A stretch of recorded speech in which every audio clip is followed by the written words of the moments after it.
Happy, Sebastian? I was just trying to help you out. So your surfaces all have a MAC address, and almost all of them have the same 6 digits at the beginning. So it's 0B, I'm making this up, A9, 1F, 2368 AB. All right. So let's say that's for Sebastian's surface. Jared's is going to be 0B A9 1F 4 6 1A and 2B. This is Jared's. Sam's is going to be 0B. Oops. This is the weird. Yeah. 0B A9 1F 1E 2. Hexadecimal doesn't have Q's in it. Pound sign. Hashtag. A, B, whatever. Asterisk. So this is Sam's. You guys notice that these first 6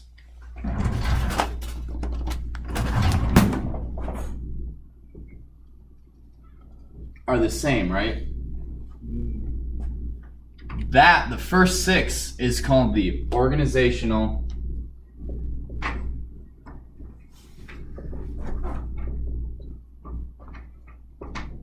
unique identifier, OUI. So for the surface, so a real life practical application of this, of knowing this information using is for our filter. Or I'm sorry, not for our filter, our Wi-Fi. We have a MAC address filter on it. And what we did is when we got these, they all had the same 3 or 4. For all 700 surfaces, there's the same 3 or 4 OUIs. So in our filter, so our MAC address filter, instead of having 700 individual MAC addresses that we had to type in, all we had to do was type in 3 or 4 of these. Because this is only certain surfaces have this. But because they came in the same batch, they all have the same OUI. So all we had to do was allow OUI and type in 0B A9 1F, and 300 surfaces were allowed to join our Wi-Fi. So whereas an IP address, every time you come to campus, you may get a different IP address. So a MAC address is permanent, hard-coded to the hardware, given to the hardware by the manufacturer. An IP address is dynamically handed out by the DHCP server, and that can change. You guys want me to go over IP address a little more? If you have any sort of doubt with IP address, please raise your hand. Any at all? Maybe a little. Maybe a little? All right, cool. You want me to leave this up or erase it? Leave it? Can I erase that? Okay. So an IP address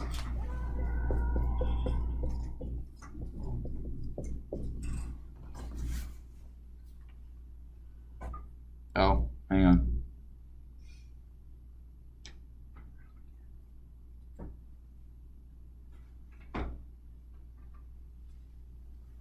Okay. No, that was just Mr. Bolt. Oh. I needed to at least read it. So IP address is 192.168.1.1. So this is just decimal from 0 to 255 for each one of these octets. And we're going to go over why they're called octets when we get into subnetting. But for now, these can all be from 0 to 255. The common ones that you're going to see the most are 192.168.something.something, 172.16.x.x, all the way to 172.31.x.x, and then 10.0.0.1 to 10.0.x.x. So these are going to be the most popular ones that you see at home, you're going to have one of these three IP addresses, an IP address in one of these groups. Who can tell me what these are called? These specific IP addresses or IP address ranges. Private? That works. No. IPs. Private IP addresses, right? Because they're private for businesses and houses. The reason why, does everyone get this? The private IP address is only used in home or like at school. So if you checked your IP address right now, it would be 172.16.something.something, I think. Make sense? Okay. So these are private IP addresses. These can get changed. If Sam comes in today and he gets 172.168, or I'm sorry, .16.0.1, he comes back in a week, he'll have 172.16.0.42. Still the same computer, just a different IP address. Because these will change and they're handed out by the DHCP server. Does anyone remember what DHCP stands for? You got it, Suzanne. No, I don't. Oh my, what is it? Can you tell me one of them? Anyone remember the first with the Mission? no. Dynamic? No. Okay, host is H. Oh, my boy. ILP's like protocol. Yes, so dynamic blank host protocol. Dynamic configuration host protocol. So it dynamically configures the host. The host is the computer, so it dynamically controls what IP address the host gets. So trying to break it down a little bit so you guys understand. Or it's easier to remember, bless you. Dynamic host configuration protocol. What that does is it doles out IP addresses within one of these ranges depending on how it's set up. Mr. Vishnoff has it set up that if you're on the student side, you get an IP address, I believe, only in 172.16.x.x, I believe is how it's set up. It might even be, well, it has to at least be that. Who can tell me why at least has to be this? What if, why does this not work? Because you'd only be able to have 256. Exactly. I'd only be able to have 256 IP addresses doled out, meaning less than half the student body could connect to the internet.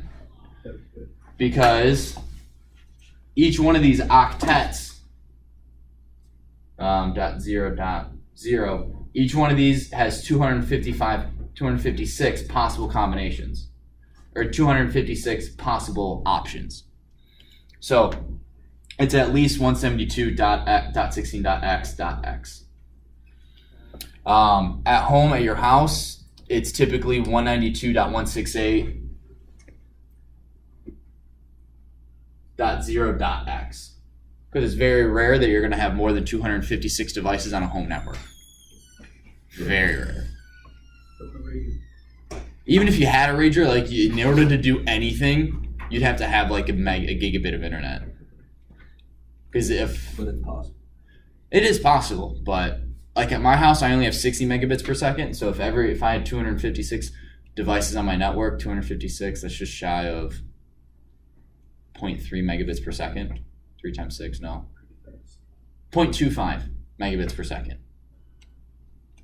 0.25. So not fast at all. Assuming that. All right. What? Assuming that everyone uses it at the same time. And that's assuming that my router can handle 256 connections. Most can't. Most are top out around 50. Excuse me. So, any questions on IP addresses? I could keep talking about them for like 20 more minutes, but I think that might be a waste of time. So, specific question? Sam, you got one? Christoph? He does. Josh? Give me like a quick summary. So basically, like, IP address is somewhat unique. If you have two devices on the same network with the same IP address, they don't work. Or one of them won't work. So they do have to be somewhat unique, but it's kind of like,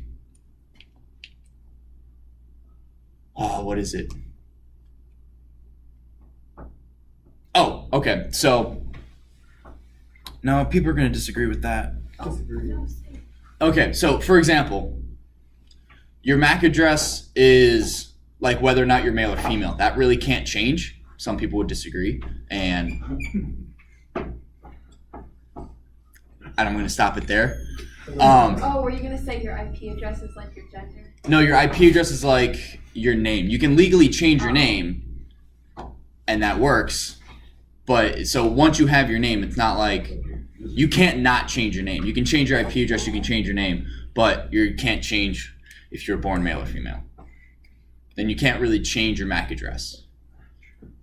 Make sense? Okay. What is the thing? Oh, sorry. So, like, what is the thing inside of the device that gives it the MAC address? Could you just like switch that out with something else? You can, so it's for each hardware. So remember that network interface card I gave you? That NIC had a specific MAC address. If I took that out of your computer and plugged it in another one, that computer's MAC address would be, it's based off that hardware, that network interface card. So on your phone, so if you look at IP config, you'll see a MAC address for your Wi-Fi adapter and a MAC address for your Ethernet adapter. But your Ethernet adapter is a separate piece of hardware that you have to plug into your USB port. Remember how I showed you guys that? Yeah. Do you? No. I know Yes. you. Okay. I want more than one person to answer. If that's so sue me. Yes, Mr. Stolzer. Thank you, Sebastian. So that has its own MAC address, but when you plug it into your computer is using that to connect to the internet, so that's your computer's MAC address. But you can have multiple, like I have like 7 different wireless adapters on my computer. Each one has a different MAC address. Some of them are virtual, so I don't think, no, they still have one. All right, questions on IP versus MAC address. All right, now you guys understand why, who can explain to me real quick why at my house I can have the same IP address as Jared at his house, but his traffic doesn't get sent to me. Because they're all different. Assigned by the router. They're on different networks, yes, but There's a IP address for the router. yes, there's an IP address for, well, technically a modem, but yes. Well, most modems are routers, but routers can't be modems. Oh my Sure. goodness. All right, we'll get into that when we get to the chapter more specifically on routing. But, so that's exactly it. So in order for information to get sent to your computer, it needs 2 IP addresses, one for your modem and one for you. One is like your house address on a letter, that's your router, that's your modem IP address, and then the name that the letter is to is your in-home IP address. Does that make sense? If it just has your name, well, there could be a million Zachs. And if it just has your home address, it could go to your mom, dad, you, or your brother or sister. Make sense? Oh, my fun. Or your friend if he lives at your house. The real life application filter. Oh, you just skipped. I know, I skipped. You're a great teacher. Thank you, whoever said that.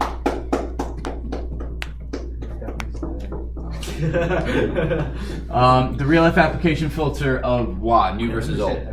So, yeah, well, it's on the video, so.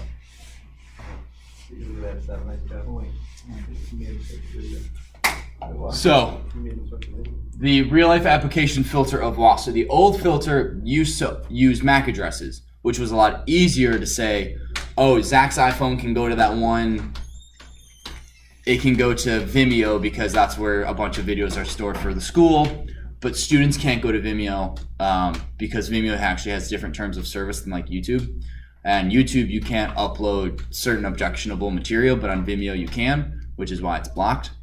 But certain teachers, certain athletics, they put videos up there and they need to be able to pull from it. So it used to be, oh, I'll get Thomas's MAC address, put that in there, allow to go to Vimeo, and boom, you're good to go. Now, our new filter only works with IP addresses. So taking off of what I just said about IP addresses and MAC addresses, why is that not as good as a MAC address? Because you might have to do it every single time the IP changes. Yes. So if Jared comes in, or well, I'll continue with Thomas. So Thomas comes in with his cell phone. He's like, Mr. Stolzer, I need to go to this website for work or whatever, or for a class. All right, cool. I'll set your IP address that you currently have to be able to use that. Thomas comes in the next day, Mr. Filter, I can't get to that website. Oh darn, I have to change because your IP address changed. I now have to go in and say your new IP address can go to that website, but then I also have to disable your old one. Make sense? So what Mr. Vishnoff is doing is he gets people's MAC addresses, right? The things that don't change, and he assigns those specific MAC addresses specific IP addresses. So that every time they come on campus, they get that IP address. Then he goes into the filter and says, these IP addresses get special filtering because they need to go to Vimeo or whatever. So every time they come onto my campus, they get the exact same IP address. Does that make sense? Couldn't that be taken advantage of? What? Like, couldn't someone just change their IP address to be one of those ones? They could, but they would also then have to deal with. So there's a difference between I'm changing my IP address on my computer and the server giving me an IP address. I believe the server one overpowers. So if you change it, so if I change my IP address to his IP address to get the filtering, it doesn't really matter because the school, the DHCP server is going to give me an IP address, and if I don't use that IP address, I can't connect to the network. Make sense? Are you sure? Yes. Okay. Yeah. Because I can, if we're creating our own network, yes, I can give myself an IP address all that I want. It doesn't matter. But because the DHCP server is for the whole school, it controls access to the internet. So if you don't match what it thinks you should be, you just don't connect to the internet. Okay, that makes sense. That makes more, okay. Again, if you guys have if my explanation is like, Mr. Filter, I'm still confused, raise your hand and let me know, because I was in high school at one point and I remember going, do you understand what they just said to the neighbor? No? Darn it. All right, well, we'll figure it out. Like, I don't want you guys to try to figure it out because it's my job to help you guys figure it out. Josh. So an IP address just kind of like changes on its own? It doesn't change on its own. The router changes it for you. Okay. So You can go in and change your own IP address, but again, if it doesn't match what the DHCP server says it should be, it won't work. Okay, so when you go to the same place, can it be the same IP address, like day to day, or like it will change eventually? Yeah, well, it depends. So you can have a DHCP lease that is infinite, meaning every time you come into the school, you always get this IP address. Okay. Or it's kind of like renting, right? I have a year-long contract or a year-long lease. So I'm saying I'm going to live at this address for a year.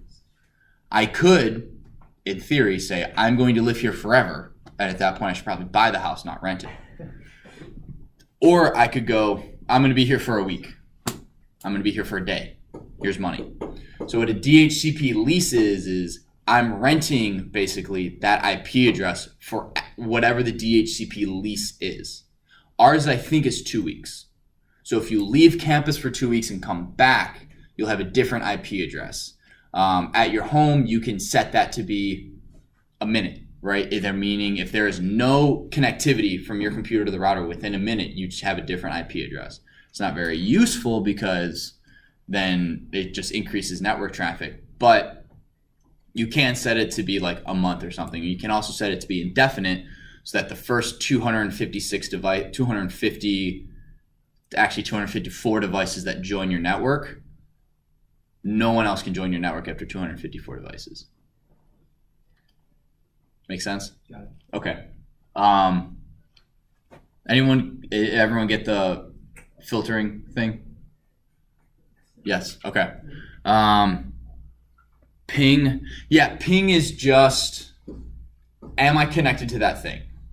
Am I connected to Google? Am I connected to my router? Am I connected to the internet? And it's useful for troubleshooting because you could, so a real life example, I was installing a network, a new router and some stuff at someone's house, and I was physically connected to everything, and I'm trying to ping. I can't connect to YouTube. So then I pull up command prompt and I go, can I ping YouTube? I can't ping YouTube. Okay. can I ping the router? And I couldn't ping the router. I was really confused for about 10 minutes because it's like, well, why can't I connect to the router? I'm going on the internet. I'm like, is there anything specific? Am I typing in the wrong IP address? Yada, yada, yada. Turns out the cable went bad. Cable rarely goes bad, especially if it's working, you unplug it, plug it back into something else, and that's when it stops working when you in between unplugging and plugging it back in. But it can go bad. So if for whatever reason something isn't working and you don't know why, it'll always behoove you to check the cable. But yeah, ping is just basically the easiest way to put it is, am I connected to whatever I'm trying to ping? If I can't connect to my gateway, that means something is wrong, either MAC address level wise or a physical layer. And we're going to get into that, I believe, next month or pretty soon. The OSI model, there are 7 different layers to connect to the internet, and we'll go through all 7 of them. Any questions so far? All right, cool. So let's go over